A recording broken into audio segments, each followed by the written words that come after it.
Hey guys, how's it going? Intrepid Studios dropped more details about the Harbingers Engines of Chaos update expected to land this November. This update should bring with it what we're being told are massive world-scale invasion events, and in this livestream, they broke down with this handy flowchart exactly how the event plays out and its different phases. Let's dive right into the details. First up, a bit of lore for the lore fanatics out there. This update will introduce the Harbingers, big, spacefaring chunks of rock that were part of the Ancients' original homeworld. The arrival of Harbingers bring corruption to the world of Era and is the beginning of the Ancients' invasion, this race being the primary antagonists for the overall story of Ashes of Creation. Ancients were the gods' first creation. When they were made, they were overtuned, as the devs put it, way too powerful, and after becoming corrupted, turned on their creators, resulting in their banishment to the void. They're now returning on these Harbingers to spread corruption and move toward their ultimate end goal, which wasn't revealed to us at this point. Intrepid are keeping some of that information close to the chest for the time being. The Void, we heard, may be home to many creatures, not necessarily just Ancients, but others from other realities, some of which we will see with this update, which is a fairly robust way of allowing Intrepid to add additional creatures through the Void in weird and wonderful ways. These events will also bring with them additional narrative quests related to the Ancient you're up against, detailing its lore and powers from the Apocalypse. I've never been much of a story guy myself, but I do like the art styles being used. This will be more of a horror gore vibe in the world, which you'll see in some of the screenshots being shown. But let's get to the actual event structure itself. The event is being sold as an endgame leveling experience.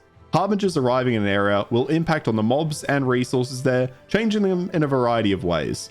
We heard, for example, that all mobs in an area will be leveled up when corruption takes over, and will introduce new corruption-specific mobs of ancient and void enemies. So to understand how the event begins, we need to understand story arcs. Story arcs are Ash's fancy narrative system that reacts to player actions. What you need to know for this video is that these Harbinger corruption events are triggered by player actions in the world. PvP, crafting, the lot, which was also shown here. As players engage in activities, an in-game system invisible to us will count upwards towards a threshold. And once that is hit, a corruption event may spawn, and in fact, multiple may spawn from a single Harbinger. The event will then play out differently based on how players interact with it. The intention is for Ashes to have lots of varied story arcs. This will be our first real showing of this system, the first time it is very robust. I said in my previous video that the success of this story arc will be very telling on Intrepid's ability to deliver on their promises. Expect the first iteration to be rough, it'll likely need tweaks, but if the foundation they set for this update is solid, it will demonstrate what they can achieve in the future. We also learned that there are 3 locations where Harbingers will be located, in the Sand Squall Desert, in the June Dark, and in the Turquoise Sea. Each location will also have opportunities for multiple fronts of corruption, up to 3. When the corruption threshold is met, it's random how many will spawn from that zone up to that cap. So that's 3 areas in the world, the Desert, June Dark, and Sea, that can each spawn up to 3 corruptions when triggered. This isn't a situation where it's happening in the desert and you know exactly where and what to expect.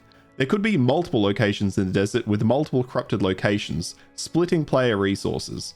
These corruptions may also take place across the world at the same time or at varying times. So you might have phase 1 occurring on one side of the desert, while the other side is already at phase 3, and another corruption at phase 2 in the Turquoise Sea. And each of those specific corruption points can then be expanded up to 4 times. And it doesn't stop there. Once corruption begins, that corruption meter in the background keeps ticking through. If it hits the threshold again while the event is already running, more corruption will spread, which could present an interesting opportunity for player friction as some race to shut down corruption, and others come in wanting to farm the resources and keep it going. Each corruption threshold in a region acts independently of each other, which could mean moments of absolute chaos if they align, or encourage player migration as they pop up in various areas of the world. So looking at phase 1. Once enough corruption is ticked up in the back end, the event starts and phase 1 begins. Phase 1 introduces the Ancient Commander, who will spawn through their Void Gate, and players will have limited time to kill the Commander and end the event.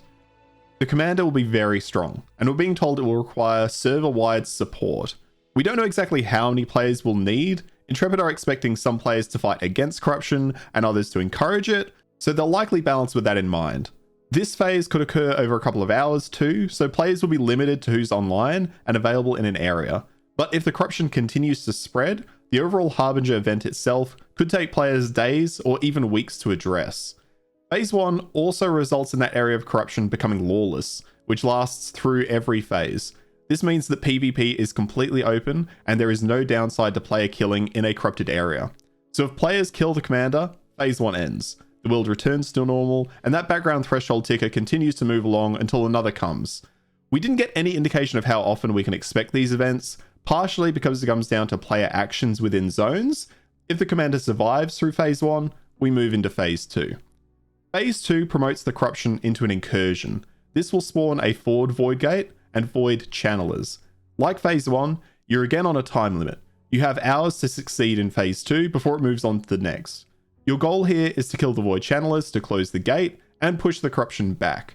Once all of the corrupted areas are pushed back, so all channelers and gates are destroyed, you'll be given a shot at the Ancient Commander again. It sounds here, as we mentioned earlier, that as more corruption spreads, more objectives could open that need to be completed to cleanse that corruption.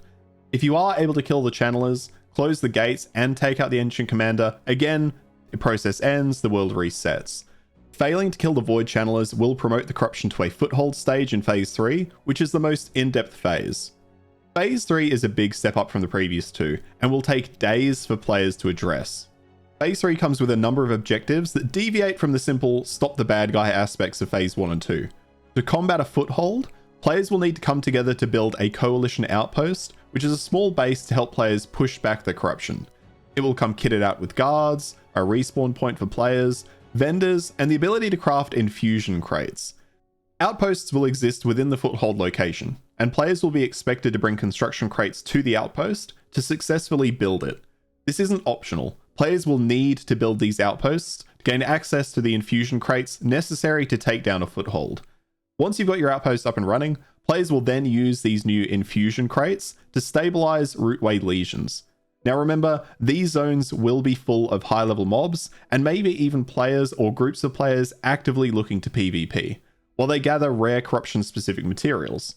So transport of these crates I expect will require some coordination, depending on how much player friction there is in the area, and to make sure it's clear, I'll let Steven say this bit himself. Talking about competing incentives, we are a PBX game. If anybody is disillusioned with that fact, it is better to come to terms with that right now.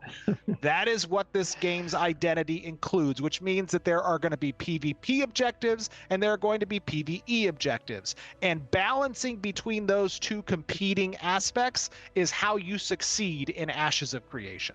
Continuing on from this statement, he mentioned that the essence stored in these infusion crates is very valuable, so expect there to be some friction between player groups here. Some people will certainly be there to mess you up and take the goods. My main concern here personally is that players may find these zones too valuable, and you'll find most people want them to stay open. But I do hope I'm wrong. If Intrepid can nail a good balance, these could be incredible zones for dynamic PvE and PvP, but it's a fine line to tread, and I hope the balance is there. Getting back to the phase though, once the legions are stabilized using those new crates, the void channelers will then become vulnerable again as they are in phase 2. You'll need to fight them, obviously you'll need to win, close the gate, and this will push back the corruption in that location. If all channelers and legions are dealt with, you then move on to phase 4. In phase 4, you come to take on the Ancient Commander at the Harbinger. We're told these are unique encounters with 3 different variants, which all have their own unique rewards. Successfully completing phase 4 ends the event and places it on cooldown. Once the cooldown ends, it's basically a full reset. Another corruption can spawn, and that remains at the mercy of that story arc ticker that sits in the background. We don't know exactly how often these will occur, or how often Intrepid want them to occur, as I mentioned earlier, so it's impossible to say right now if this is going to be a common week to week, or if we're likely to see 1 or 2 a month. In terms of rewards, if you're curious why you'd engage in this, there are a number of rewards outside of the unique boss drops. Special corrupted materials will appear in these zones that can act as wildcards for crafting recipes, sounding like they can be used in place of other resources, which could be very valuable and could really impact on economies. If your settlement has an abundance of a resource nearby that is often traded with other settlements, and then a corruption appears, providing access to materials that make yours obsolete to many, there's a good incentive to close that corruption quick. And finally, by engaging in closing legions, constructing the outpost, defeating the bosses, and defeating the void gates, you'll earn what we've been told are lucrative drops, and in some cases, specific corrupted drops that we didn't get further details on. And as our final bit of information, we heard that settlements will not be impacted on the release of this update, as in corruption will not breach the walls, but the intention is that future updates will result in corruption having a direct impact on settlements and may encroach into their boundaries. A really interesting event and story arc by the sounds of it. I really wasn't expecting there to be outpost building as part of this phase, which will be interesting to see. My biggest concern on this remains the balance. I could see many players happily leaving corruption zones in part of the world to be able to farm resources or grind mobs of higher tiers. But maybe I'm underestimating the impacts this could have on settlements and zones in particular.